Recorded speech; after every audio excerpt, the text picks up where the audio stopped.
so easy when everybody's trying to please me. This is probably going to have a lot of background noise and shit like that. It's raining. What's up? My name is Geese, but you can call me Culture Jammer for the purposes of this YouTube station.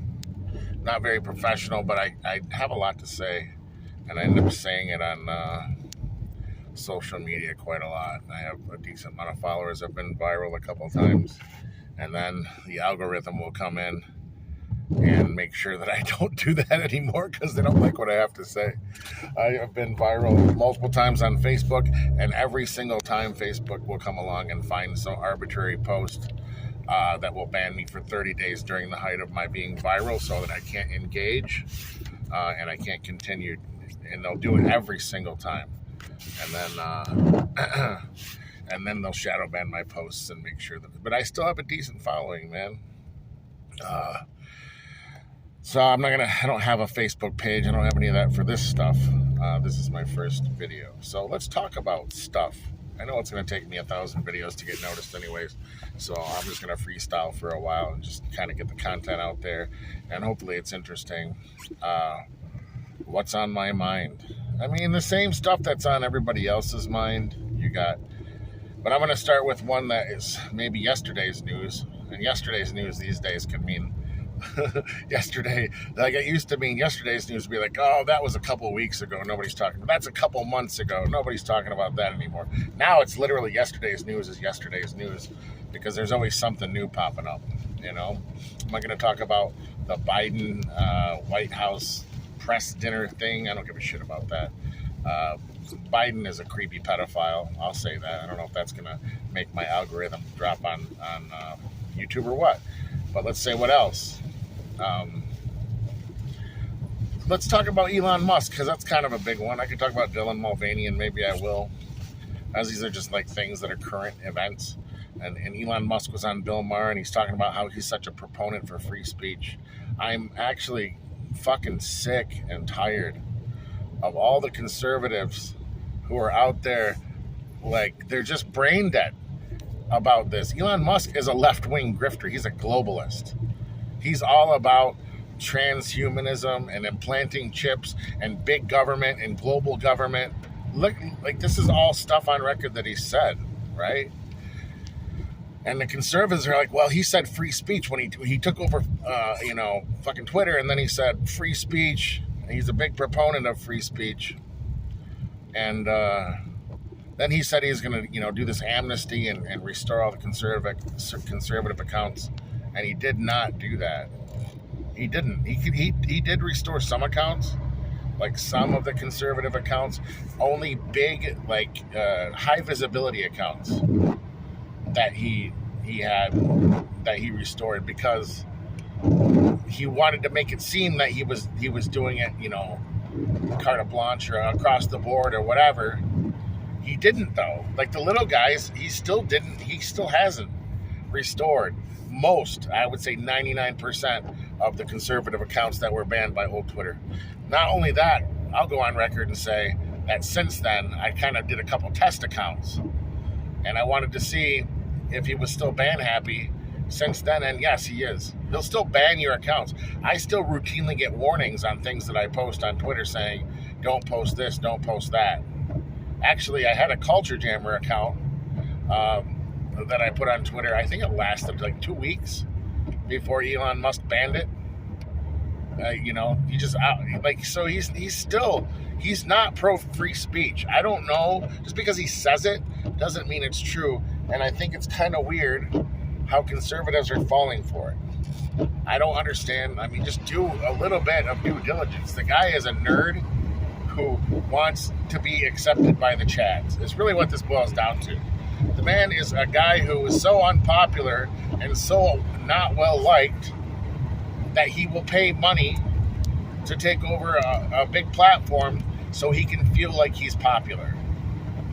He's like your friend. He's like your nerdy friend. He used to make jokes about this when we were younger. I don't know about you guys now, but it's like, yeah, I'll pay to be your friend, right? You're the kid. You have to pay me to be your friend, right? He's that guy. He's like the nerd kid who wants to pay you so that you'll be his friend. Only if you're popular. Oh, the whole free speech and he's like right wing now is all just because he wants to feel like he's accepted by like the bros and the chads and the people he could never be in life. He's a fat, slobby, weird dude, who has sex with Tim Cook on 99. I mean, come on. You guys saw the picture of Tim Cook spraying him down with the hose, and that they just got done having sex. Or it was maybe precursor to them having sex. I don't know which one it was, but I know that that's the deal. Try it. Go on, try it and put the F word on Twitter right now. Just write Elon Musk is a F word. The 3-letter F word.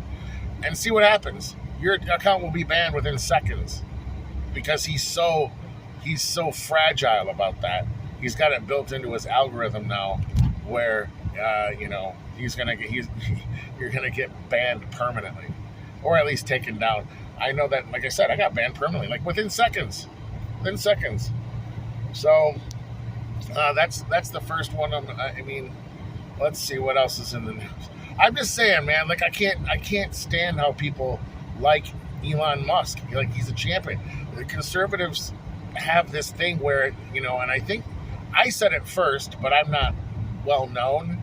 And then someone copied me after that. Someone big copied me after that, and I think it was Candace Owens, right? I said it before her, 100%. But she actually said on her show recently the same thing I said, which is just because the person says, hey, I'm a conservative too, doesn't mean we need to prop them up as champions of our cause. Andrew Tate is another example of a douchebag loser who conservatives are like, oh yeah, he says he's one of us. He's on Alex Jones, so he's cool. No, he's a nerd loser who spent money on women, went and took advantage of third world country women, and had them, paid them money to go catfish other dudes. He talks about uplifting men, and yet his entire fucking career, his entire, fortune was started by him taking all these third world country chicks who needed jobs, in the EE, like in Eastern Europe, where they make pennies, even if they're a teacher. And he started paying them money and having them catfish. And then a lot of them figured this guy's a creep and tried to leave, so he would hold them hostage. So you can't leave. Dude, I just want to go out with my boyfriend tonight. No, you can't leave. You don't have permission to leave my compound. Like, the guy was a creep. He's a beta male creep. And then, like I said, he's talking about how he's uplifting other men, and I don't know where that comes from, but all these red pill nerds who can't have sex with women, they don't know how to get sex, are on social media talking about how he's such a champion of men. The dude is a creep show, and he, like I said, he started out, and he admits this. This is not somebody making. This is not someone said. No, he said it. He brags openly on video about how he would steal like hundreds of thousands or millions of dollars from desperate dudes who thought that these chicks who were catfishing them were going to come live with them and get married and all this kind of stuff. Like, how is that uplifting men? That's taking advantage of desperate dudes. In another lifetime, I might have been in the whole situation where I actually helped guys. I helped guys get better with women. Oh, look at me now, right? There was a time. That's a whole long story for another time, right? Kind of looked like I don't know what I looked like, a fucking goofy hillbilly guy with a beard. I love myself, but reality is sometimes things happen. I won't get into details, but health, that's all I'll say. And people can hate on that, and people can love on that, but this is not health due to bad lifestyle choices, as well as it is due to health. It's something I might have been born with that just said fuck you after a while. So anyway, that might be a discussion for another time. My point is, I think I've done more for masculinity in a positive sense than Andrew Tate has, and he's viral and I never was. But I did have a ton of followers at one point. Like I could fill a room if I was going to have a meeting, and I said, "Hey, show up." Even if I was going to charge like $100 a head, there would be 2 dozen people show up. Maybe that's not the end of the world, like a big, amphitheater or something. But I'm saying this was just like a local kind of thing in places I used to live, and people would show up. I had kind of a big name. And I helped a lot of people. I know I did. So my thing is, though, that being said, I just can't stand how a guy like him comes along. And the reason I don't like him the most is not necessarily that he catfish dudes. That's pretty shitty. And how he basically lies about everything that he says. And he even admits that too. He even said he's a liar. So besides that, it's that he's a beta male who's trying to pretend he's alpha. So it comes across weird and obnoxious. Like the caricature of a beta, like the caricature of an alpha male. He's like a cartoon character version of a man. Like not a real masculine man. Like, we used to talk about that. It's like a real cool masculine male role model would be like old school James Bond. Like a Sean Connery. Something like that as a James Bond character. Calm, cool, collected, squared away. Not this guy who's like, oh, you fuck women, they're all liars, and then, like, the problem is that if there's no calibration, if you're a guy who's socially uncalibrated, you have no social skills whatsoever. Sorry about the bouncing. Like I said, this isn't professional. You have no social skills whatsoever, and you're gonna sit there and you're gonna try and emulate what you think is that alpha male behavior, and you're gonna come across as a weirdo, as a completely weird, over the top clown on acid is what we used to call it. Me and a different guy back in the day. I don't know if I'll ever get into names and stuff like that, but we were all in the sphere of helping people to get better at dating, kind of things like that. I don't know if I want to say pickup arts, because the pickup artist community ended up just going in the toilet and becoming a bunch of creepy dudes as well. So I don't associate with that. But I don't know, dating, lifestyle, becoming an attractive man. And we used to call people like that clowns on acid. Andrew Tate is not the first one. He's in a long line of this. He's like a carbon copy. He's nothing new.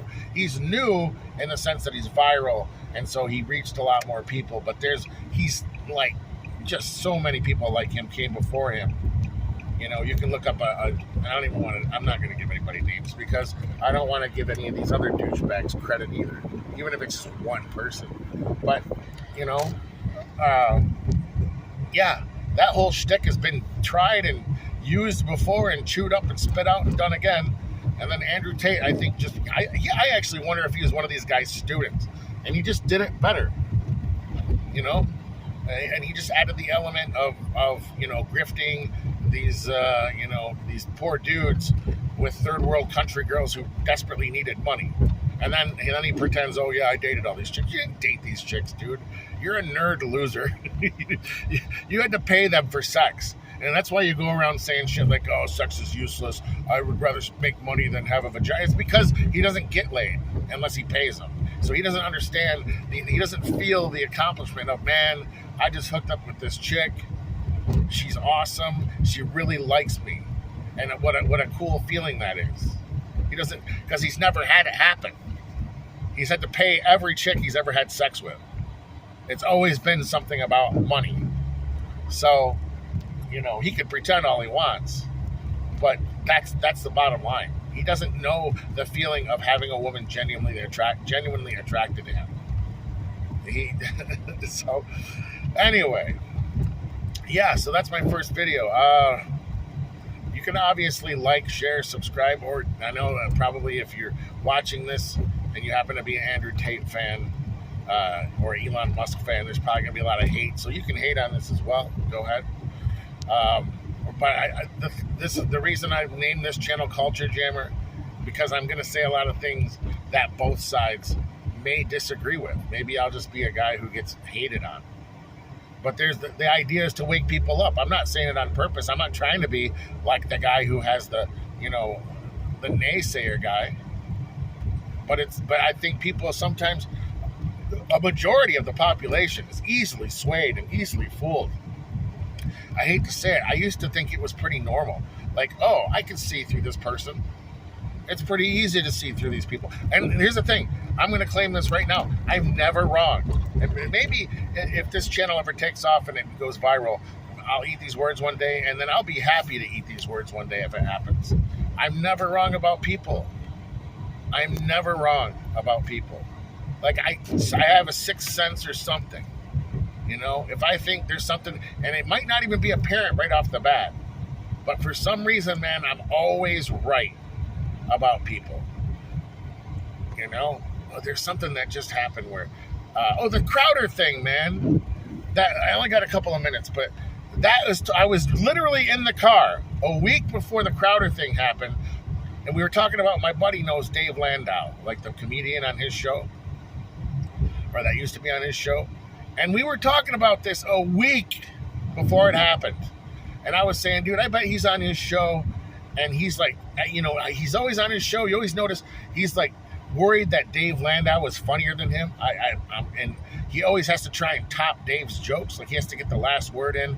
I bet like that's a big, whatever. Like I was like, yes, Dave on the show, and we do this, and we were talking about that, like how Crowder probably was very insecure about having Dave Landau on the show and having a comedy guy who's funnier, and how you can even tell how Crowder was acting by trying to, like I said, he'd try and cut Dave off, or he would try and make sure he said something funnier every time Dave said something and try and have a better joke, which just came across try-hard and not funny.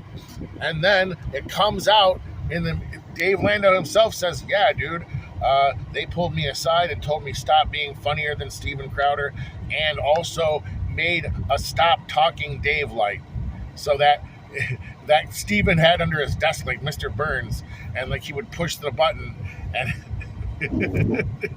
and that meant Dave couldn't talk until the light was off. And I'm just like, it was that bad. That was like me just like, you know what I mean, riffing off of a conversation with my friend and being able to read that Crowder was so insecure and creepy that he couldn't stand that he hired a guy, Dave, who was actually funnier than he was. And I don't know why that's a big deal, because Steven Crowder was never funny. He's not a funny guy. My friend was like, no, he's funny. I was like, I've never seen him say anything funny. Like, he tries to be funny, but he's not at all. Anyway, that's another thing. That's just an example. Very good at reading people. I hope I can make this channel interesting. We'll see what happens. Maybe I'll have an update for like 1,000 videos before people even notice that I'm here. And then they can go back and watch my old videos, or just keep up with the modern ones. Or the Facebook algorithm YouTube algorithm, I can't even speak, will likely see me and say, go fuck yourself. So who knows, especially because I like to swear, I like all this kind of stuff. I'm not a rules follower. So we'll just see what happens. I'll see you guys.